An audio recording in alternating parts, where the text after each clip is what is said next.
That's enlightened sexuality, okay?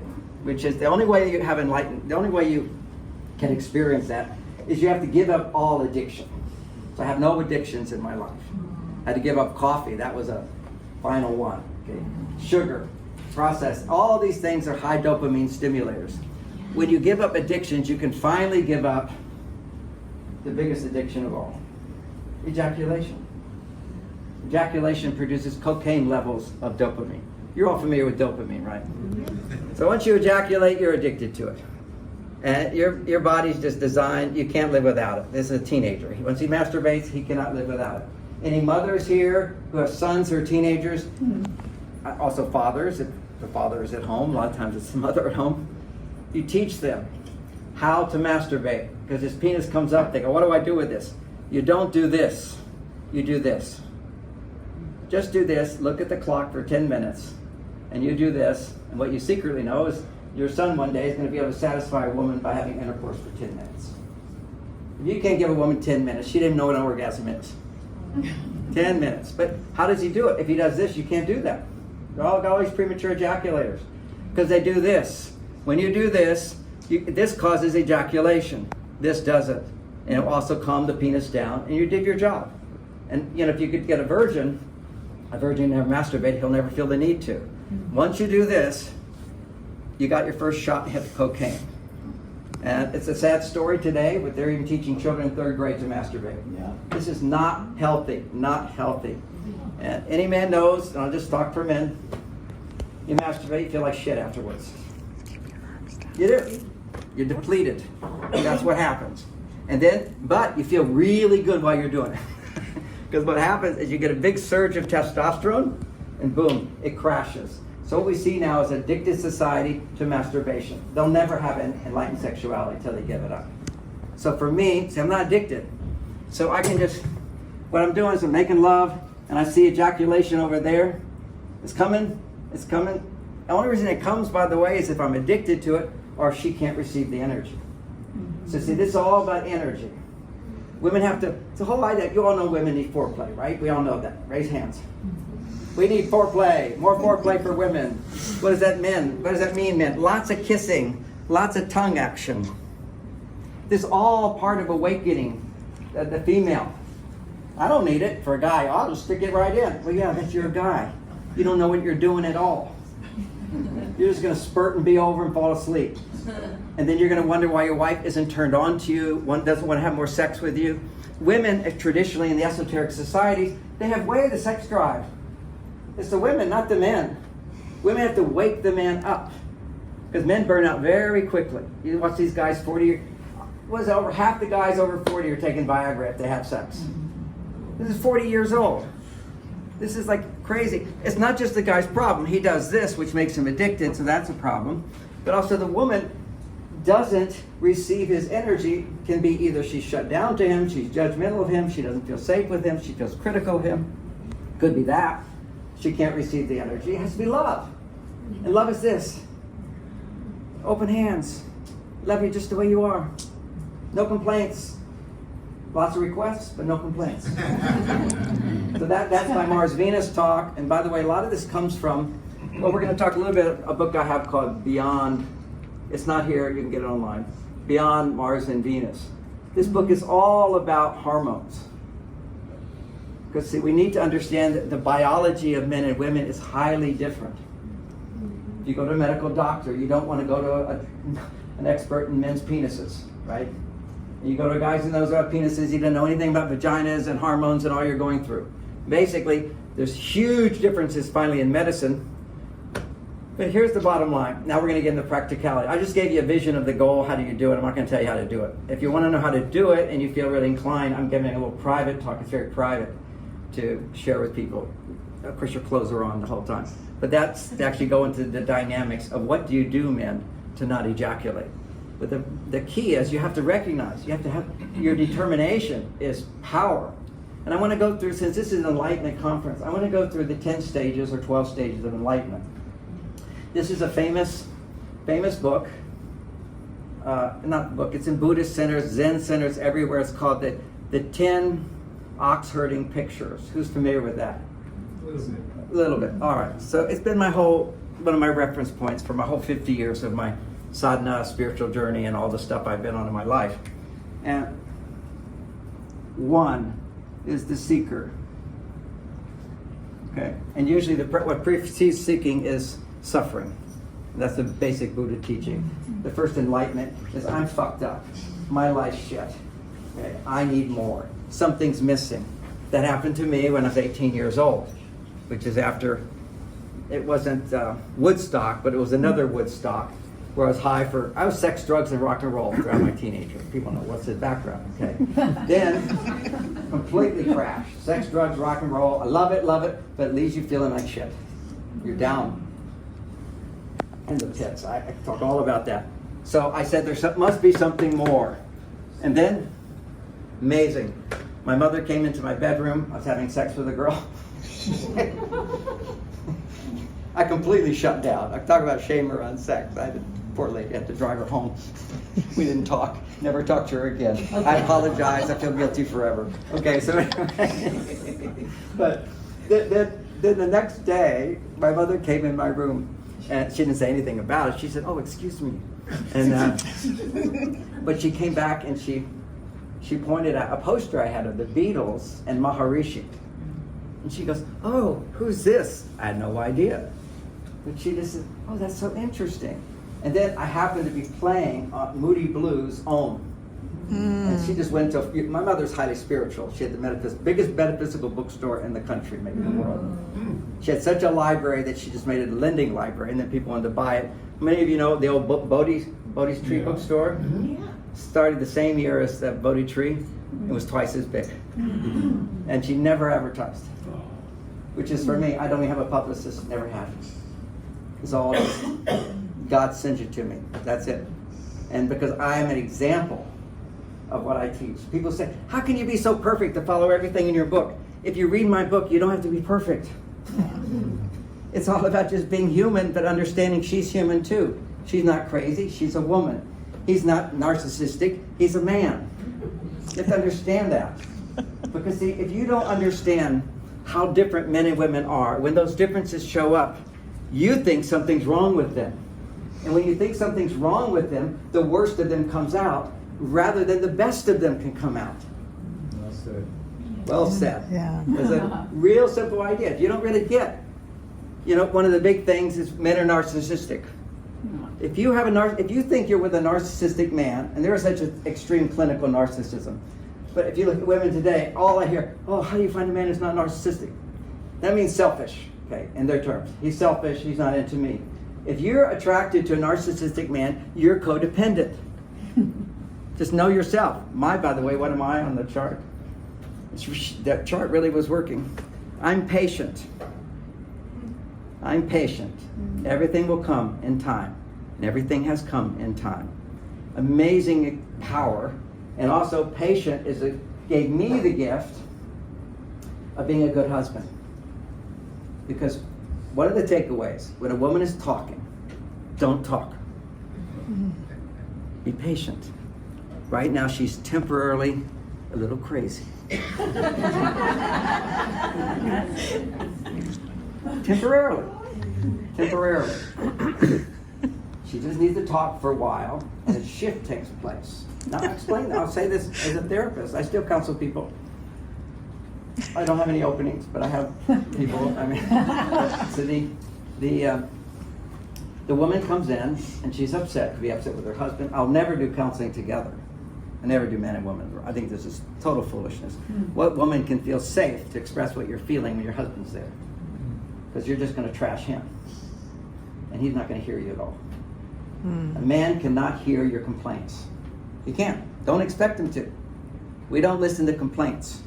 We don't want to hang out with complainers. We don't want to be with complainers. Some women say to me, why can't my husband listen like you do? And first, I need to train him how to do it. But second, you come to me for 50 minutes a week. I know I only have to hear you for 50 minutes a week. 2 is you share all your complaints about him, and they're not about me. If you have complaints about me, find another therapist. And the third thing is I do my job for you, and I do it well, really good. You pay me. What payment are you giving your husband? Now, if you look at the biology of a man, why are men attracted to women? It's physical attraction. That's sex. We want sex. Now, that's our lower nature. That's our animal nature. This is the most unconscious part of the brain, is sex and food. Men sex, women food. You know that. We're all thinking about food. My wife, even after we've been at it for a while, said, what are you feeling, honey? What we're going to have for dinner? We're going to go out. Think about I have the refrigerator. Food. This is primitive stuff. Everything about food and sex. Now, this is our primitive side. Now, I could care less about sex, really. What I care about is what sex does for me. What sex allows me as a man is to feel love. What sex does for a man allows him to feel the love in his heart. Without sex, he can know I love my partner, but he doesn't feel it. There's actually authors who've written books. Love is not a feeling. Love is an action. Now, there are loving actions, but love is a feeling. Why would a man write a book about love is not a feeling? Because he didn't feel it. Now, I've interviewed hundreds of men. I take them to the side. In my workshops, I have them raise their hand. I'm not going to do it here because you didn't pay a lot or whatever. People are more open to share when they're paid a lot. Okay, so I asked the men once we all get talking and sharing. I said, how many men feel more love for your wife at that moment? You can feel more love when the penis goes in. Any men willing to say yes right here? Amen. Yeah, amen. Amen. Raise it. I asked you before. Do you feel more love? He's just being polite, okay? When a man connects with a woman, that's how he feels more love. But see, a woman doesn't open her legs for anybody. She's already receptive to him. So what does receptivity mean? Receptivity is feminine. Generosity is masculine. Giving. So look historically. What do men do? We honor men who give up their lives for women.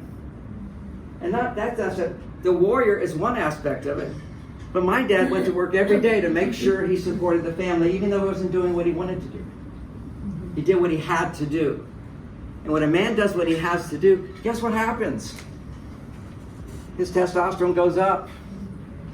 Guess what happens when a man does what he likes to do? Just what he likes to do. His testosterone goes down. That's called retirement. I did this shit job my whole life for my family, but now I cannot do it anymore. He's got 2 years to live, according to the insurance companies, when a man stops working. Now, the thing is, just stop the shit job and do a nicer job. Yeah. Well said. So, man, how old are you? 72. We're the same age, so. Well said. We know what we're talking about. Got to get up in the morning. You know, I'm not getting paid for this gig. I get paid all around it. They said they're doing it. Great.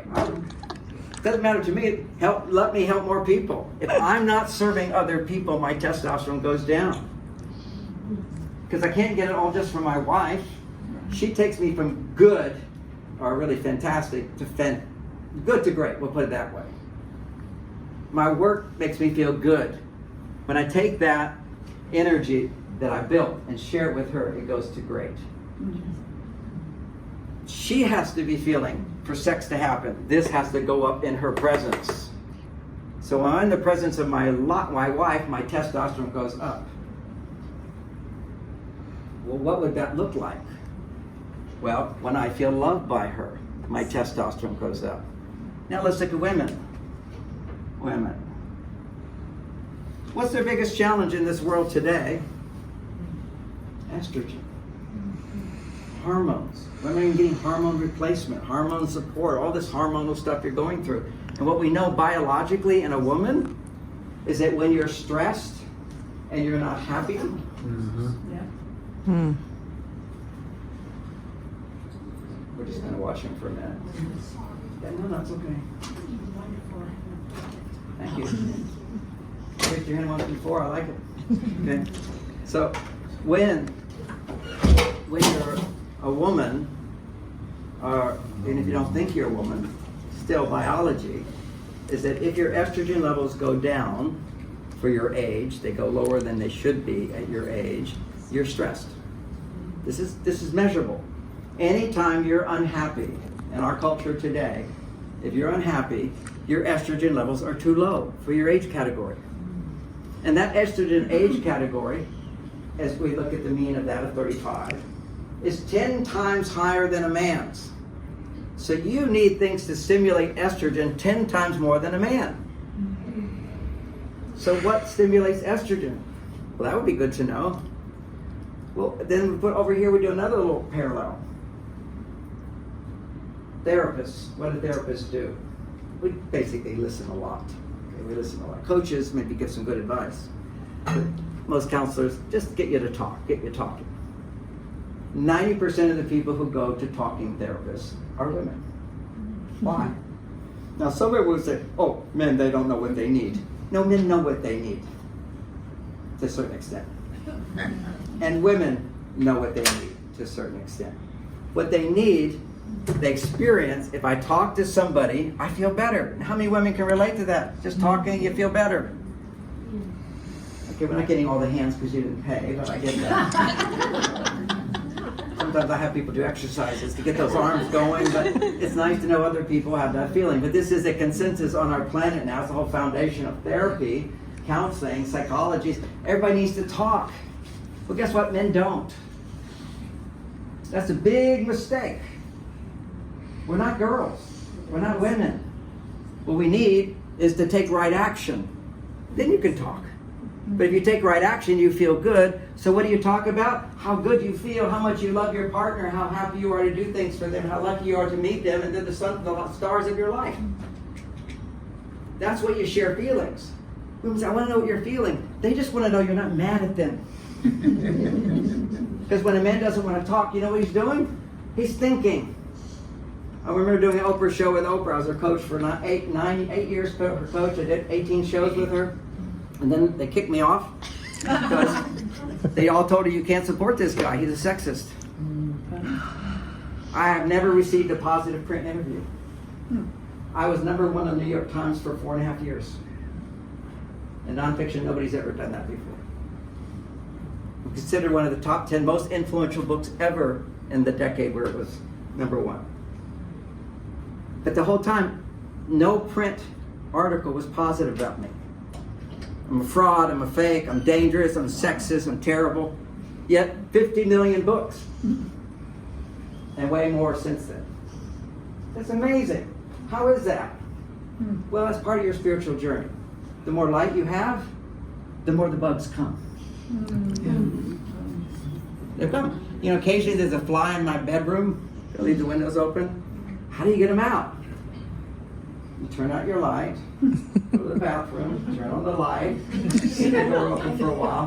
The bugs will go to the light, close the door. But you've all experienced that in your lives. You're all light workers, light bringers. This shit happens to you. I'm so pure, I'm so good. Why does this happen? It's the duality of life. That's the way it is. People go, oh, you're so light, and why do you have negative feelings? Think about for people who are Christians, I'm kind of everything, but I have a Christian background. What did Jesus say before they were going to kill him? How have you forsaken me, God? You think he was happy about going and getting beaten up? No.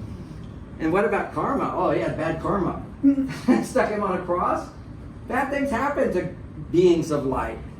Doesn't have to be, we have to go through all that. But for me, never got a positive print. It's like terrible when your heart is open, you're feeling you're doing good, and just somebody just calls you a fraud and a fake, and he's no good. He's just horrible stuff. I mean, Time Magazine did a whole thing on me that I was the homosexual lover of Jim Jones.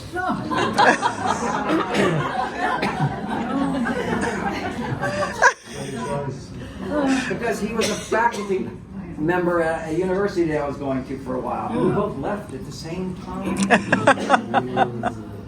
It's psychotic. The news is crap.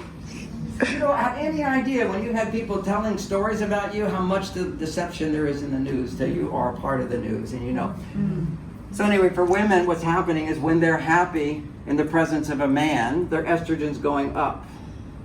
And when they're unhappy in a man, their estrogen's going down. And for women to have to be multi-orgasmic, not to have a climax, is a difference. We're talking sex now for a moment. Clitoris is a climax. Orgasm is vaginal. Now Freud first started this, everybody just beat him up for it because a bunch of women couldn't have orgasms. Oh, that's just a myth. It's a myth. I got a wife and another wife. The wife before that. My first wife was 2 years, my next wife was 32 years. See, I started teaching Tantra classes, and after I became a monk for 9 years, all I was interested in was sex. People, how did you, as a monk, teach sex? It's the most obvious thing. Now, speaking of in terms of spiritual, as a spiritual seeker, when you hit the bell, when you get to that, when you're one with the universe, which is an experience that people have, I have. First, I felt it in meditation, then I am. I walk around one with the universe all the time, 360 degrees awareness. In the beginning, you feel like you're a god. It's like, imagine you're cold and somebody gives you a fur coat. You just walk around so warm, everybody else is cold. So you see a lot of these gurus, that's a fourth level of enlightenment. You experience it, then you are it. At that level, that's called a glamour. All about, do I look good or what? I ride my motorcycle, I got my dark glasses on, I got my golden throne I sit on, and all the jewels that I'm wearing, I'm glorious. That's a stage of enlightenment, because they feel I'm one with the God. So it looks like the seeker is suffering. You hit bottom, kind of at AA. You hit bottom. That's the first stage of enlightenment. Hitting bottom, for some people, they have to go really down before they wake up. Yeah. Second stage, you want to know the 12 stages? That interesting? Yeah. Yes. Enlightened sexuality, going through these stages, it will apply to the sex part. Because if my presence, if my testosterone goes in front of my wife, I put out a smell. And that smell raises her estrogen. That's proven. And if her estrogen goes up in my presence, my testosterone goes up. It's reciprocity. That's what we're all about. What is it that raises my testosterone? It's love. What raises her estrogen? Love. But love is like ice cream. Different flavors. Dutch chocolate, the natural chocolate, this kind of chocolate, we got this kind of vanilla. I'm just curious, if I could just show hands, if we have chocolate or vanilla, what's your preference? That's chocolate people, raise your hand. Let me see a chocolate. Okay. Mostly, everyone likes it. Who likes the vanilla? Let me see who likes the vanilla. Just looking at this. Vanilla. You only get 2 choices. I know, it's just a test. I'm looking at it. I'm formulating a theory. I'm not going to say my conclusion there. But I'll give you a quick conclusion. My conclusion is that people who like chocolate are wanting to move to their female energy. Wanting to. Needing to feed. Or they like being. And people like vanilla are needing to be more on their masculine side. But I don't think it fits perfectly, but I'll tell you why I think that. Because of all the flavors, chocolate is the most complex. And of all the flavors, vanilla is vanilla, the least complex. You know, if you're these people that make all the flavors, vanilla is the least, chocolate is the most. I think of men and women that way, which is women are highly complicated, and men are very simple.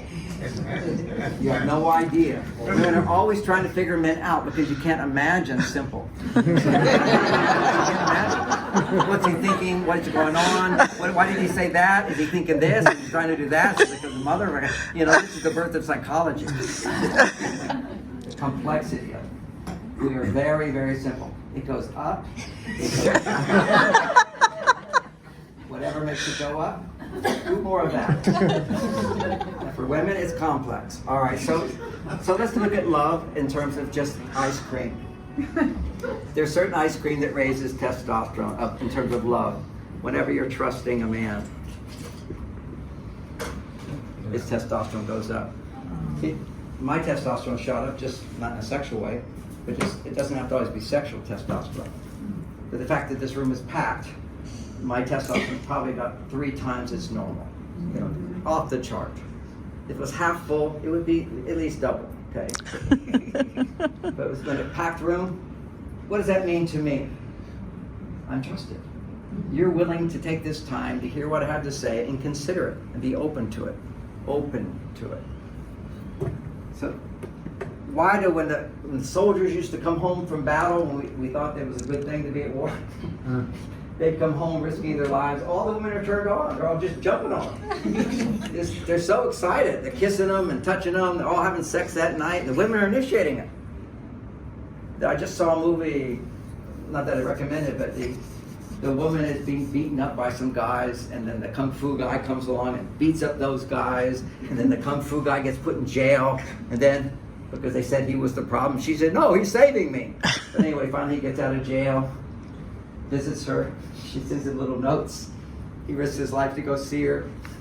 She's ready to have sex. I mean, you see, you just don't know, men, what turns women on. Okay? We'll talk a little bit about that. So true. There's just a thing that happens inside of women, and it's not that you have a beautiful body. Okay? Not at all. I talked about some men. A good friend of mine, another biohacker, is Dave Asbury. So Dave, we're good friends, right? He used to call me grandfather of biohacking because I was teaching him at a certain point. Now he knows way more than me about a lot of stuff. But as a biohacker, Dave's talking about, and of course if you do this, you get that. And we all know what that means. That means Viagra. To build those muscles keeps a man from having any testosterone for sex. And how I learned this, the first thing I learned about men, studying men and women back in the day before the internet and everything, the muscle magazines, you know, this is the mass, how do you build muscles? And they weren't just, what they're saying is everywhere in those muscle magazines were ads for libido. Now, let's say I'm a teenager, 20-year-old, 25-year-old, do I need an ad? Do I need a libido exercise or supplement? No, I don't have one now. I recommend different supplements for men for that. It can help. But the behavior is more important. It's where are you putting your time and energy? So here we go. So trusting. Now men are growing up in this climate of America where women are walking around saying we don't need men. Yeah. Right? You know, if you're single, you're probably the reason you're single. What do I need a man for? Need, that's a bad word. I said, need is the most beautiful word in the world. When, if somebody needs me, I feel like Superman. Firemen, which by the way, I don't insult firemen. Any firemen in the room? We all love firemen, right? If you've had a fireman protected, my daughter loves firemen. Her house burned down one time, and so the fireman came and saved her. Then they went into the fire to get her computer for a book that she wrote. It was amazing. She just thinks firemen, I saw a fireman the other day. Oh, my heart is open. Trust means what can you do for me? What have you done for me? What can you do for me? What will you do for me? That's all what men need the most. But see, once women didn't need men so much, then you don't naturally feel trust. Because you don't, I understand need just from the male point of view, because after being a monk, I thought I would leave Switzerland and I would come to America. God would deliver. Okay, so I was homeless for several months, okay? Which is a horrible experience. But I preached to all the crazy people on the beach until one day they were all drinking beer and they said, hey John, you should have a beer. I said, no, I don't drink. I do drink now occasion, but then I didn't. I was pure. And I said, he said, you should have a beer. You should have fun. We love listening to you talk. We do not know what you're talking about, but we love it. And once again, all my enlightenment are right back to I'm suffering. This is the idea. These levels that you go back through them. You go around them and around them and around them. You go through them, but you can start to identify when you're suffering. All right, now what you're looking for is a solution. That's called the path. Okay, so that's in terms of this. You're looking for the ox. Now you're seeking the ox. You're now looking, where's the ox? Now you see the tracks of the ox. So you all know that when you started reading different books, you started realizing, gee, my spirituality is good, but this person knows what they're doing too. This person knows what they're doing too. Truth is everywhere. Truth is everywhere. And it's always a little outdated. Okay, just remember that. We're all evolving, so anything worked then, a little outdated. Don't throw the baby out with the bathwater, but everything can be updated. Like I'm updating in this talk, Men Are From Mars, Women Are From Venus, to my book, Beyond Mars and Venus. In Men Are From Mars, I just talked about differences that when men were more masculine than women and women were more feminine than men. That's more your conservative, basic relationships. That's about the 90s is when it dramatically started to change. 60s it started changing, but dramatically changed in the 90s. That was when women still depended on men because you were getting pregnant and having babies. Now you're not. Now you're getting abortions, but basically you have sex. Everyone wants sex, but sex has consequences. And if you take away those consequences, what you have is a bunch of free people just throwing their energy away. See, sex is huge energy. It's the deepest energy you have. It's your connection to the divine energy that created this body. You were created in sex. Most creative energy there is. And when you take that energy and just throw it out, it doesn't come back. You know how it comes back? It comes back when you love your partner. And they love you.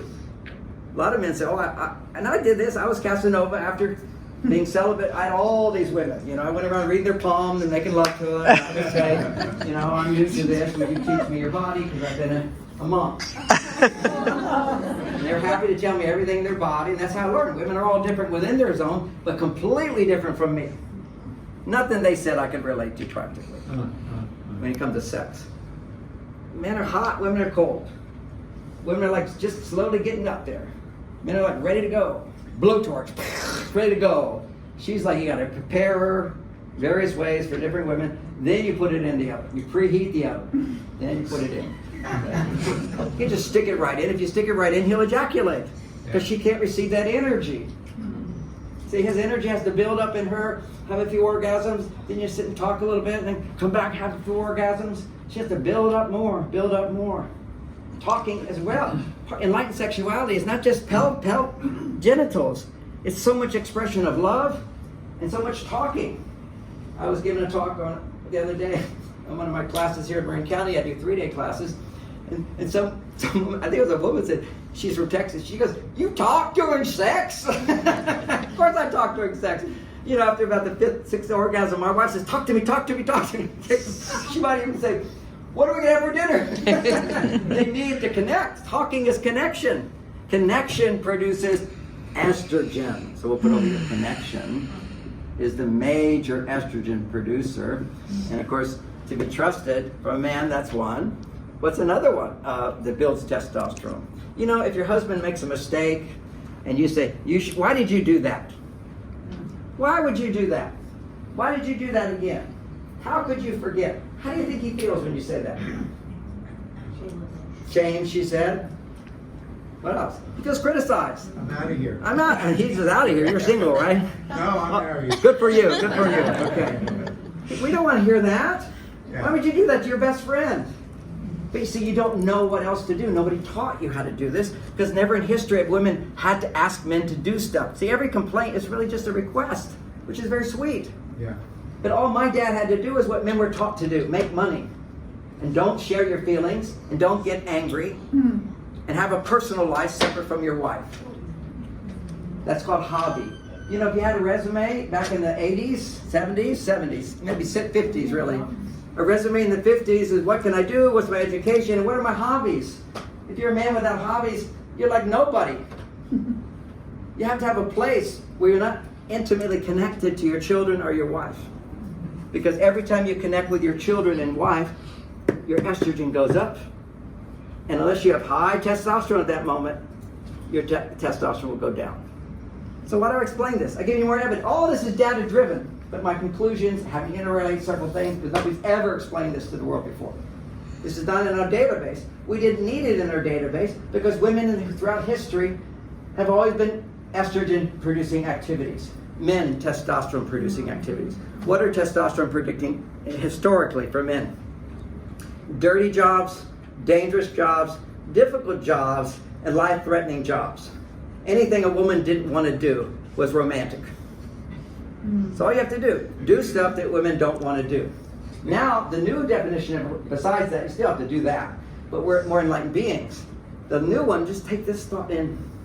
When a man does for a woman something she could do for herself, but he does for her anyway. See, that's the new definition of romance.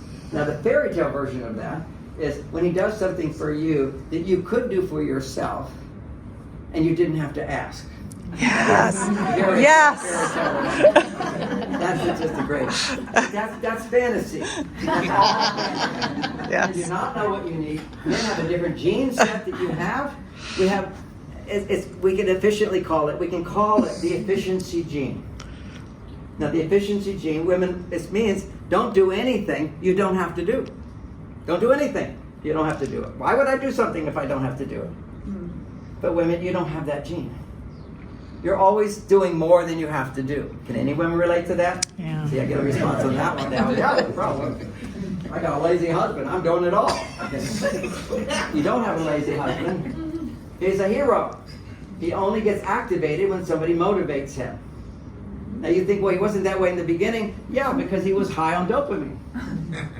New relationship, you're high on dopamine. Dopamine is a motivator. But within 3 years, that's gone.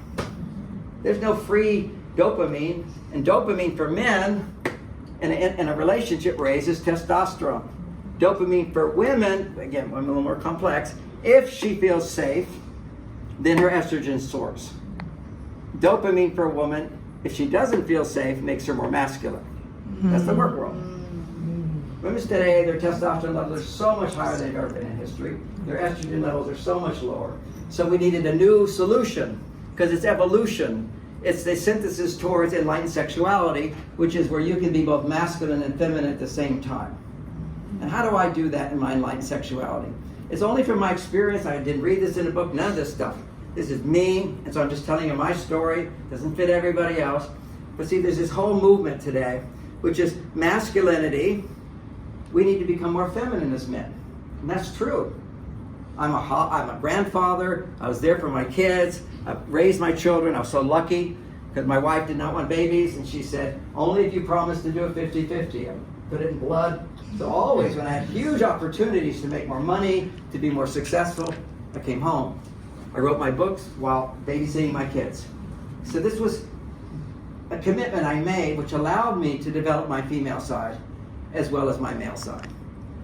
So the problem we're going in the wrong direction though is I as a man hunger to connect to my female side. So I was talking to somebody who does kink stuff, men who do S&M. They didn't connect to their mothers. So they're seeking a connection to their female side by being submissive. So that's going to your female side. Now the same thing as men who are lazy. They're just on their female side. See, the male side is never lazy, but it does have a condition. We always have condition. Do I have to do it? Is there a payout? Okay. Am I going to get paid? Is there something I'm going to get from it? Isn't that a good thing? My wife would be really upset with me because I can work for free. She says, you should get paid. You're giving all your money away. I've given so much money to the people politicians I like and whatever, which by the way, it's JFK. Love this guy. Know him. He's an amazing being. Anyway, so I give, and she's like, no, let's keep it, let's save it, let's hold on to it. That's the female role. You're supposed to hold on tight. Take that penis inside and hold it. Okay? You know, women, you need to feel hugged. I teach men 4 hugs a day. You have to soften a woman. Women are so tough today. They're on their own. They're out there solving problems, successful, making money. That's all good, as long as you're soft. But it doesn't soften you. You know, you get those little things for your dryer, soften. I'm my wife's softener. Help her soften her. So how do I soften her? Is she say, see how soft I am? My muscles, they're soft. I know that. I do that job. Okay, so anyway, so let's come back to this a little bit. We do these fun things together, but I can't resist this talk. Okay, so when a woman is asking for something, what is she doing? Asking. And what is it women have the hardest time doing? Asking. But so what you do that's not trusting, that's not vulnerable, is complain. You didn't do this, you didn't do that. All you're doing is saying, I don't trust you, I don't trust you, I don't trust you, I don't trust you. as opposed to learning how to ask. Now this is an art. This could be like a preview for because most of you are in county, I do them every few months, a whole 3-day course. But one of the things you learn there, and I'll give you a brief, and some people get in a second, so great. How to ask. So I'll model it, then it's a longer thing to learn every situation how to ask. But my wife was so complaining about me for many years about I forget to turn out the light. I live in a big house. You walk through the house, you leave lights off. She says, "You're always leaving the light on." I said, "Okay, I'll try to remember." But first I started arguing about it, which is man's basic nature. Anytime a woman has a complaint, we will always argue with you. Unless you take my courses. What you learn is don't argue with women. If women need to talk, that means they need estrogen, because one of the biggest estrogen producers is talking. Talking, and feeling understood. Now, what does it mean to feel understood? You can never really understand a woman completely because you don't have a vagina or breasts or any of that. But what you can do is hear what she's saying without judgment. That's understanding. Is that you could be a little crazy, you can have complaints about me, even though that's not ideal, but still women, nobody's perfect. My wife would complain sometimes, and she eventually learned how to ask. And I'll tell you, give an example of it. But there's so many little things. How could you forget? Well, do you know why men forget stuff? How many women can relate to men forgetting stuff? Your hippocampus, which is your memory, is twice as big as ours. And under stress, yours becomes 8 times more active. Ours becomes inactive. This is proven. If I'm a little stressed, is adrenaline. When a man has adrenaline, he completely disconnects from his female side. Blood flow stops to the emotional memory. For women, it's like the emotion memory, a metaphor here. This isn't science, but it's a metaphor for what I see happens. There's this big library. And for women, there's twice as big, right? So one floor is for all the good memories of my husband, why I fell in love with him, why he turned me home one time, and I felt good, and why can he be that way? Oops, now we're on the second floor. He's not doing that anymore, he blew it there. That's the minus. Whenever you experience adrenaline, even adrenaline, women have 8 times more blood flow to the library. She's getting in an elevator and going to the 2nd story, and all she can think about is brain, he didn't do this, he didn't do this, he didn't do that, the glass wasn't clean, he forgot the light, all that stuff, busy. How's she supposed to have an orgasm with you? She doesn't feel supported when a man's doing things for a woman. Now, what would be the word that most people don't associate with a man doing things for a woman? Respect. So we need to get that word. We have it all confused. You go to the dictionary, respect is defined as appreciation. Appreciation is defined as respect, which means there's no discernment at all. When you honor someone's needs over your own, you're respecting them.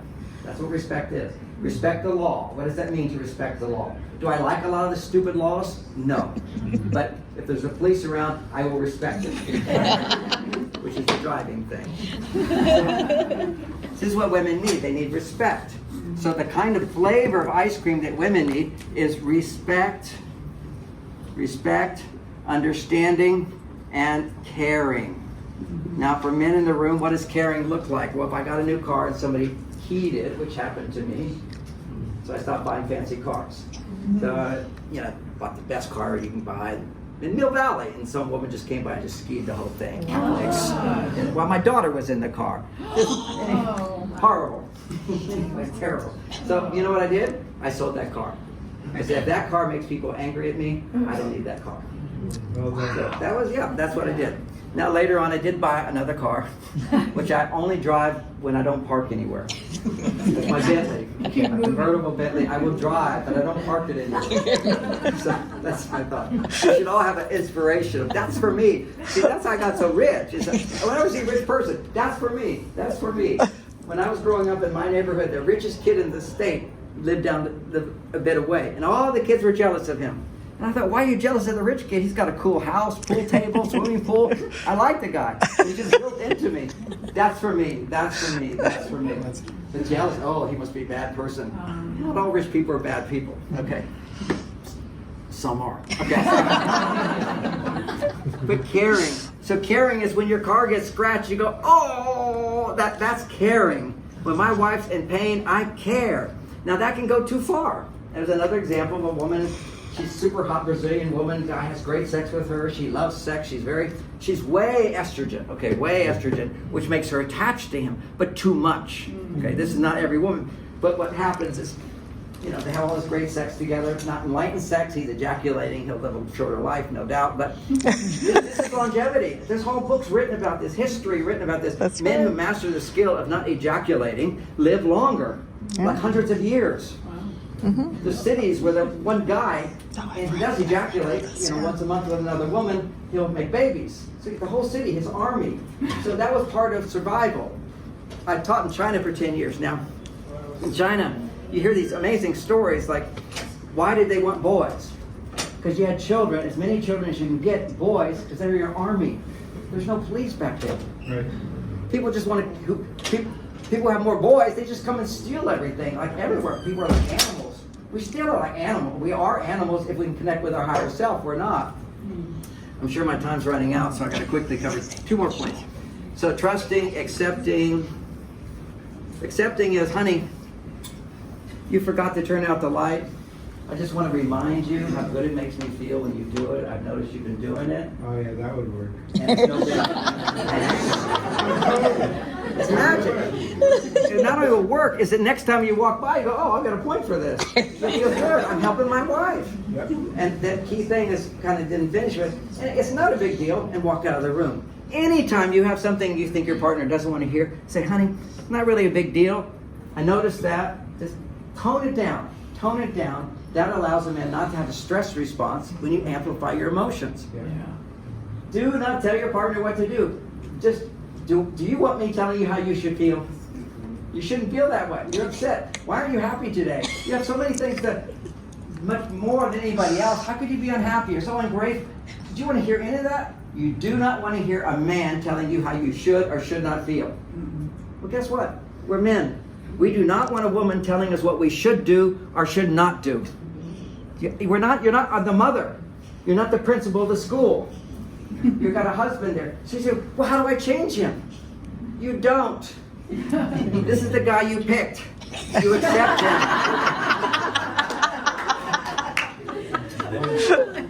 You don't have to improve him, but you can get more out of him. The only way you can get more out of him is when you love him first, then ask for more. In small increments with big rewards. Small increments, big rewards. You start with little stuff, and it's all little stuff. Okay, trusting, accepting, and here's the big one, I had to wait a little bit for this, is to appreciate him. Here's ways you can appreciate him. I walk in the house and you're happy to see me. I feel appreciated. I walk into the house and you're not happy to see me. I don't feel appreciated. I'm coming in here, just everybody coming in the room felt so appreciated. Testosterone goes up, trusting, accepting. So this is men. And when men get this, they give more. That's how you get more from men. You will not get more if you don't ask for more. But that's an art to it. And we all know, like like trying to figure out what's my worth. If I'm a massage therapist, how much do I charge for? You know, if I'm selling a product, how much do I charge? Big question, how much to ask for? So start little, okay? Just build up. Train him that little things get a big response. And of course, what is the biggest response that really trains a man? All the way to the primitive brain. Sex. Woman that wants to have sex with him. Yeah. Woman that wants to have sex with him. We've forgotten this. Historically, this is the only reason a man could divorce a woman in the Israeli country. Yeah. I can't divorce my wife, but she don't want to have sex with me. You can divorce your wife. That's it. The most important thing for men. But I'm not that man. The most important thing for me, and this is enlightened sexuality, is love. I do not want a partner who's having sex with me out of obligation because they think I need that. I want a partner who needs it as much as I do, sometimes more. But what does she need? She doesn't need the sex part so much. What she needs is how she feels while having sex. It's the feeling of love. And that's the only reason I want to have sex. Is because I feel so much more when my wife is feeling so much more. And when she's ready to open those legs, which when you're having enlightened sexuality, by the way, foreplay is like 2 minutes, 3 minutes. I mean, she's ready all the time because you never leave her. See, my energy's in her all the time. when you ejaculate, she now has to deal with you pulled away, and she has to build her energy up in her own life. I have to build my energy up in my own life. Then we come together. And I'm not saying that's an advanced technique, but I'm saying that's the benefit of having orgasms. That's fun to do. But how much love you feel, and then how much love you feel all day long, how much love she feels all day long. So a woman has to recover from a man ejaculating in that moment. His heart is totally open to you at an orgasm. And he disappears. He's gone. And what's a woman's biggest need is to feel he cares about me, he trusts me, he respects me, and he disappeared. And his capacity to feel love is limited in most men dramatically after they ejaculate. And then we have this whole thing of freedom, of I want to be free. I got my next door neighbor, I didn't even marry his wife. They got 2 kids. He's the son of a rich guy. She's the daughter of a rich guy. They got problems. I didn't know that. I went to dinner with him. It's like it's big problem. But he didn't earn his money. See, when a man doesn't earn his worth, his testosterone's low. And when a woman doesn't have a father who earned his worth, so she can't trust a man. And that's what we're living here. Half the people growing up today, on average, have no father at home. This is the problem with divorce. And that's why we have such low testosterone in males, so low estrogen in women. How can you even be excited about getting married to somebody the rest of your life if you didn't have a father who was excited about it? But I'll tell you why I'm so excited about it is sex is so good the older you get. It's so fantastic. And most people don't know this. If you talk to the men in my men's group, you wouldn't know that. They're just like, oh yeah, I've been there, done it. No, this is your aliveness. There's parts of us we don't want to die. There's a childlike part of us. There's a joyful part. You heard my joyful part. I have fun in life. That's my childlike part. I love sex. That's my teenager. I have a life, and I'm very, very attracted to my partner, all that stuff. But the thing about being an adult, when you bond with love, I'm not attracted to any women. I see women as flowers. I'm not attracted to them. I don't get turned on to other women. What a freedom that is. Alan Watts. Who's heard of Alan Watts? Yeah. Brilliant philosopher. 2 things I found out about him. You find out about things when you're a broke. He's an extreme alcoholic. He has to drink like a pint of hard liquor before he gives a talk. Okay, so and he's dead now, but he died early. When he was my age, this is what he said. He said, finally, I have achieved freedom. And people say, what freedom? I'm free from the monster. And who's the monster? Lust and desire. Can't live without it. Lust and desire. See, most young men are walking around, I want to have sex with her, she's rejecting me. I want to have sex with her. All you're doing when you're lusting after women is lusting after rejection. They don't want to have sex with you.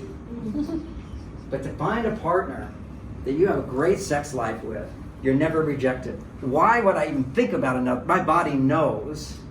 Why would I even think about that when I got the best at home? It's kind of like I used to lust after homes in Mill Valley. Okay. I had a nice home, but that was a better one. That was a better one. I looked for 2 years for the home. I found the best house for me in Mill Valley. I actually went to them, knocked on the door, said, I want to buy your house. Just happened that it was a couple who were divorced. She was selling the house. It wasn't on the market because it was a developer that built the house, the biggest developer in Mill Valley. It was his estate for his family and all this. So she said, I will not sell this house to anybody that you know. So I didn't know her husband, all the real estate agents. So I bought it without a real estate agent, just made a bid and got it right away. And I probably got a cheap price because she was fighting him. Relationships bring me fortune. What do I say? So here's our secret. I've never taught this to a group before. I've never written a book on this, but I've watched my whole life. I thought I would share it. Secret. So this is the second stage in the ox herding thing, which is I'm on a path. So you see truth everywhere, but you find your path. You find your practice. For me, I found transcendental meditation. It was like magic. My mother saw the Maharishi the next day. I was at a bowling alley, and I also did martial arts at that time. And somebody said, oh, there's a samurai demonstration upstairs. I said, oh, I'm going to the samurai demonstration. It was a seminar. It was a seminar on transcendental meditation. I heard that speech. I came home, totally inspired. My father thought I was out taking drugs. I said, no, I was at a talk. He says, what did they say? I gave the whole talk, word by word. It was already written in my heart. And that reminded me of the truth of Jesus when he said, there's no good and bad. They're trying to make him wrong for healing on the Sabbath. He says, when your heart is open, God's will is written in your heart. Okay, that's another level. Okay, so this is what it's, this is you're just seeking. Here you're seeking, here you have a practice. 3 is now you have a glimpse.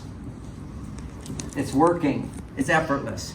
As soon as you got the flow and it's effort, I'm done time. Yeah, but it's okay, so you can wrap up. So I'll quickly go through here.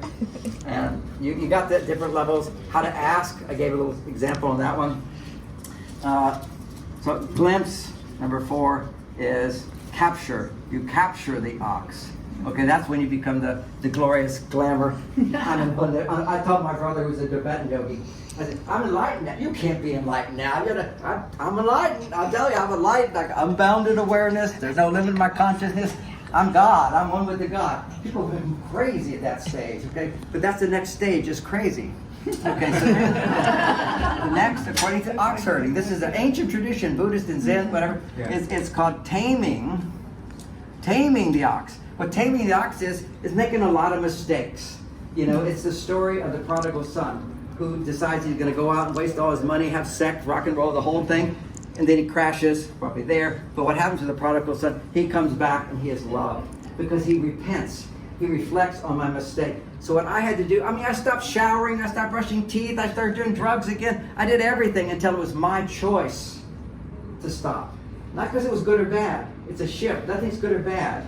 It's what works, what doesn't work, and what works for me, what works for others. So that was a giving up judgment at that point. Then number 6 is riding the ox home. Riding the ox home. And this is, once you are wide open, now every time you repent, you're aligning yourself with the divine. See, how can you repent without aligning? You're saying, oh, I made a mistake. I don't want to do that again. That's aligning. You can't align without making mistakes. You're just staying where you are. So mistakes is particularly part of this process. Riding the ox home is now you're grounded in this alignment. Now your subconscious mind, all of the things you bypass by becoming a meditator, you know, many people just spiritual bypass all your stuff. It all comes up. You get triggered by things. And this is what I learned in my marriage with Bonnie. I'm riding the ox home, which means she could upset me like nobody else. But what I would do is I'd go back to my cave, I'd process the emotions, and I always come back out with more love. Every time she could upset me, I would explore where did that come from, what happened.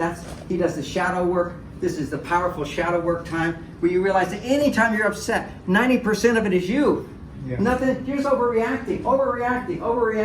Would you say that's correct? Mm-hmm. Yes. That's a shadow. It takes over. Projection. Yeah, and projection as well. That's part of metaphor. Okay, so we're going to go into 7. 7 is now, once you can come back to everything, you come back to yourself, Now you know yourself really well. You see yourself in everybody else. And that's relationship. And that's soulmate. And for me, a lot of that was therapy, doing therapy on women. That you can't tell me a story in your life that I can't fully relate to, because I'm one. This is unity, according to them. The relationship part is you're in relationship to other people. When I'm sharing something, if you relate to it, we're one. So this is the unity consciousness.